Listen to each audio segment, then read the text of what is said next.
पाठ 3 प्रगति का मंत्र। बद्री प्रसाद मास्टर जी बड़े विनम्र और उच्च आदर्शों वाले व्यक्ति थे। अपने इन्हीं गुणों के कारण वो दूर दूर तक प्रसिद्ध थे। कोई उनके व्यवहार से एक बार परिचित हो जाता तो यही सोचता, सब क्यों नहीं बद्री प्रसाद जी जैसे हो जाते। 20 वर्ष से वे एक कस्बे में सरकारी स्कूल में अध्यापक थे। लोग उन्हें मास्टर जी कहा करते थे। बद्री प्रसाद जी की इसी सप्ताह गांव में नियुक्ति हुई थी। जब उन्हें अपनी नियुक्ति का समाचार ज्ञात हुआ तो उन्हें तनिक भी बुरा न लगा, बल्कि अच्छा ही लगा कि गांव में कुछ सेवा करने का अवसर मिलेगा। वो ये भली भांति जानते थे कि भारतवर्ष की अधिकांश जनता गांवों में बसती है। उसे शिक्षित, साक्षर और संस्कारी बनाना देश की बहुत बड़ी सेवा है। वे गांव में बहुत कुछ करने की कामना लेकर आए थे। गांव वालों को प्रायः ये शिकायत होती थी कि जो अध्यापक यहाँ आते हैं वे बच्चों को ठीक से नहीं पढ़ाते हैं, अधिकतर छुट्टी पर ही रहते हैं।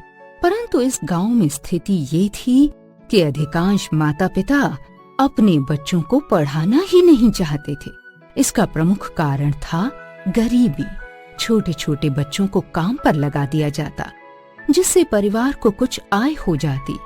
उनके पढ़ने लिखने की बात को कोई महत्व ही नहीं देता था। मास्टर साहब के सामने अनेक चुनौतियां थी, पर वे हार मानने वाले न थे। बच्चों को शिक्षित न होने देने के मूल कारण क्या हैं, कहाँ हैं, वे इसे भली प्रकार जान गए थे। वे ये बात पूरी तरह समझ गए थे कि जब तक प्रौढ़ों के विचारों में परिवर्तन न किया जाएगा, उन्हें शिक्षा का महत्व न समझाया जाएगा, वे अपने बच्चों को इस ओर प्रेरित नहीं करेंगे। उन्होंने सरकारी सूत्रों से संपर्क किया और विद्यालय में साय के समय 1 घंटे के लिए प्रौढ़ पाठशाला आरंभ कर दी। ये वो समय था जब गांव के युवक व बूढ़े सभी चौपाल में गपशप कर समय बिताते। ये उनके पास खाली समय होता था। मास्टर साहब स्वयं ही 10-12 युवकों को बड़े आग्रह से विद्यालय में बुलाकर लाए। उनका मन तो नहीं था इस नीरस कार्य में लगने का, परंतु वे मास्टर जी का आदर करते थे, सो विद्यालय में आ बैठे। मास्टर जी उन्हें समझा रहे थे कि यदि थोड़ा बहुत पढ़ लिख जाओगे, अपने आप चिट्ठी लिख पढ़ सकोगे, अखबार पढ़ सकोगे, खेती के बारे में नई नई जानकारी ले सकोगे। ये बात 1-2 की समझ में आ गई। वे मास्टर जी की बातों से काफी प्रभावित हुए और उन्होंने अपने साथियों को भी समझाया कि शाम का समय नष्ट करने की अपेक्षा 1 घंटा स्कूल में आकर पढ़ लिया जाए तो उससे लाभ ही होगा। चलो थोड़े दिन ऐसा ही करके देखते हैं, कुछ लाभ होगा तो आएंगे, नहीं तो किसी की कोई जोर जबरदस्ती तो है नहीं, अन्य साथियों ने कहा।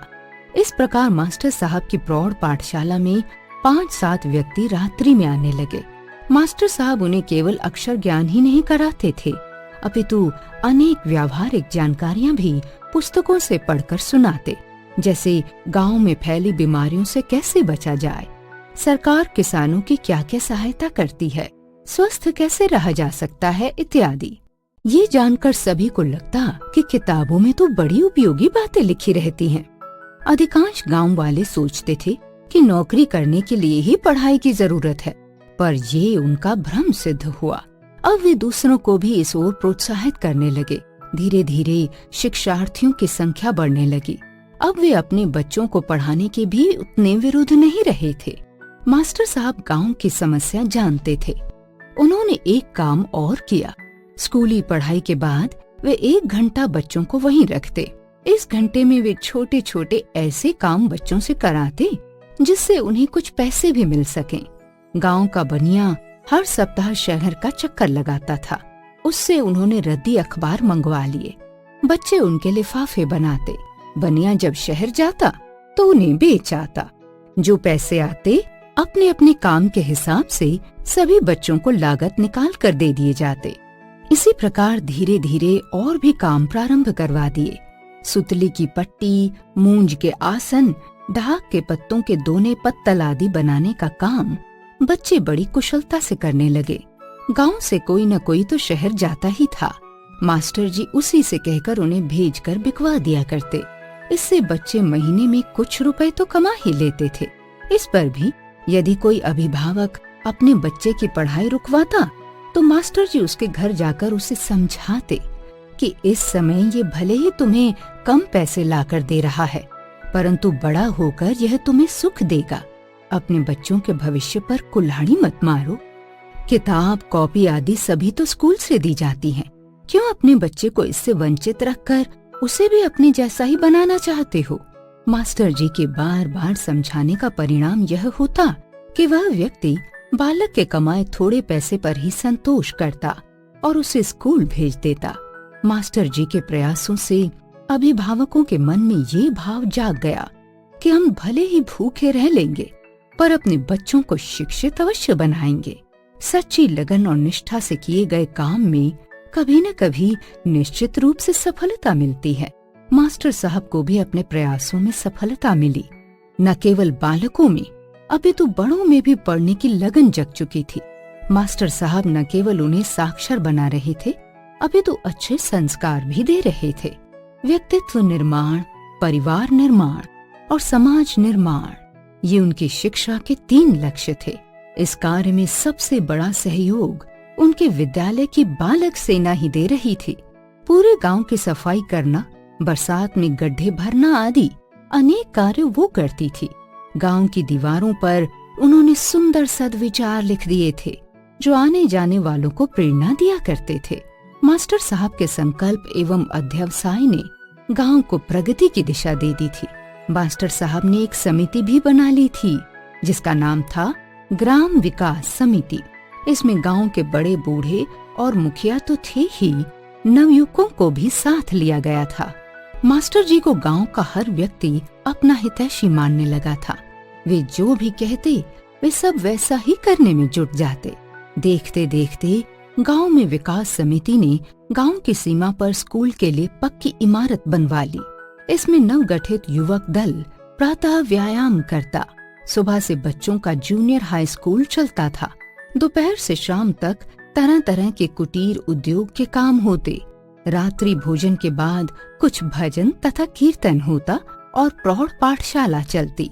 5 ही वर्ष में युवक दल ने गांव से कीचड़ और कचरे को खदेड़ दिया। गांव की गलियां साफ सुथरी बन गईं।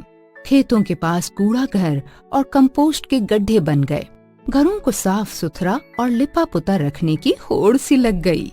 स्कूल में निरीक्षण के लिए आए निरीक्षक विद्यालय के वातावरण से बहुत प्रभावित हुए। उन्होंने मास्टर जी को स्कूल में वार्षिकोत्सव मनाने का सुझाव दिया। इसमें अध्यक्ष पद के लिए वे जिलाधीश को लाए।